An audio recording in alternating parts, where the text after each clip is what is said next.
Now that we've got our rear grip mounted to our rod blank, you can take your reel seat and slide it down the rod blank. You'll notice the reel seat doesn't fit very well. It's much larger than the blank diameter is.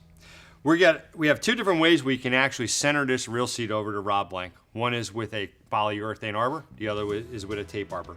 In most of your mud hole rod building kits that you receive, you should receive a polyurethane arbor. J.L is going to demonstrate how to install the polyurethane arbor. Okay. This white piece here is the polyurethane arbor. As you can see, it has a 1/4 inch inside diameter. So we're going to have to bore that out the same exact way we did our rear grip. Okay. So I'm going to take our reamer again, same one, same type of reamer that we did on our rear grip, and go ahead and bore this out. See, I need a smaller one. Let's see here. Go ahead and ream this out, and we're going to go ahead and keep checking this to make sure we're not over reaming it. And I can tell that already this size isn't going to fit yet, so I'm going to keep reaming a little more.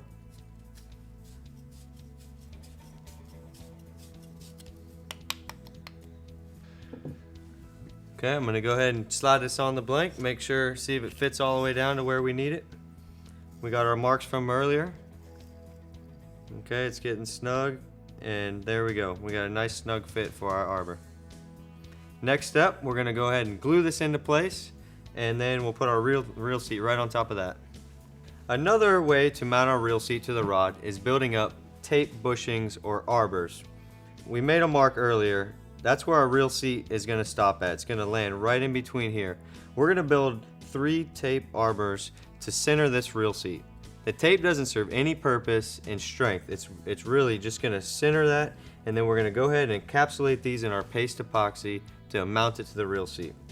What I did here was I put 2 arbors already just to save a little bit of time, and I'm going to put a 3rd arbor right in the center of these. Okay, all you have to do is spin it and keep testing it. It takes a little bit.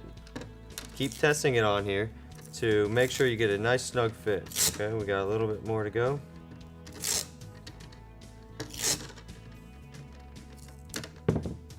Go ahead and test it out every now and then. The first one's nice and snug. I see I got a little bit of play in the middle still, so we need some more tape. Should be about right there. Go ahead and smooth it down. Okay, nice snug fit. Nice snug fit there, and on the 3rd one as well. Okay, so our next step, we're going to end up encapsulating all of these tapes. So those are going to become 3 very strong points under our reel seat. This paste epoxy that we use is extremely strong. Now that we have our arbors mounted on our rod blank, we want to do a little preventative maintenance to our reel seat before we glue it in place. We want to lock it all the way down, exposing all the threads. I'm going to take your 1/2 inch masking tape and apply it to the very top of the threads. Don't let the tape overlap past the threads. You want to wrap this around about 3 or 4 times. What we're doing is we're going to make sure that no glue gets into the threads of the reel seat.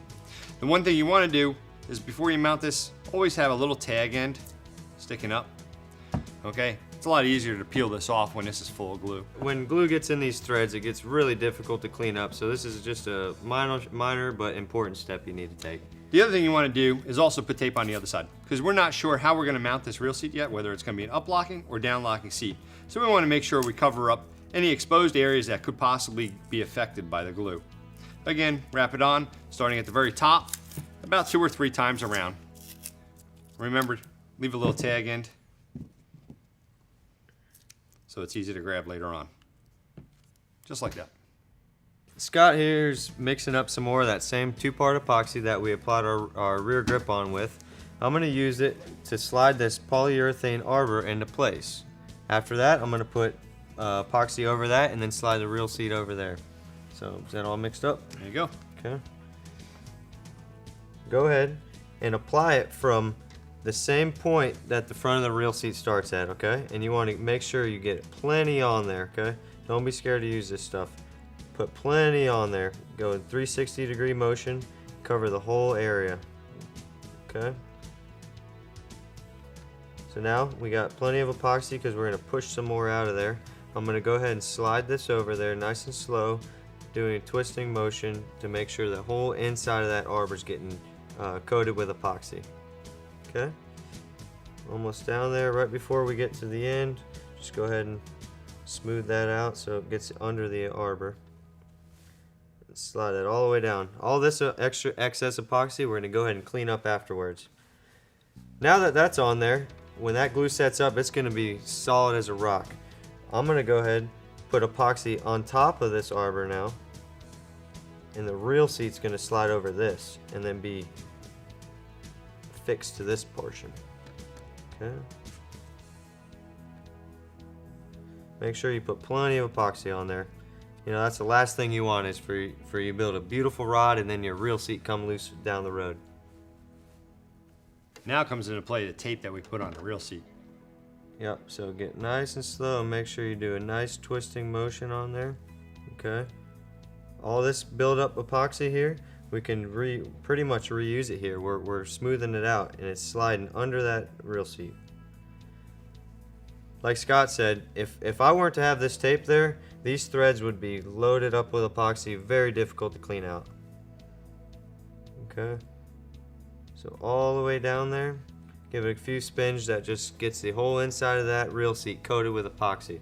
I'm going to go ahead and take this epoxy, by peeling off this tape, I'm going to get a majority of our glue line. I'm kind of angling it down to push it on the real seat. And as you can see here, all this epoxy here, the threads are saved.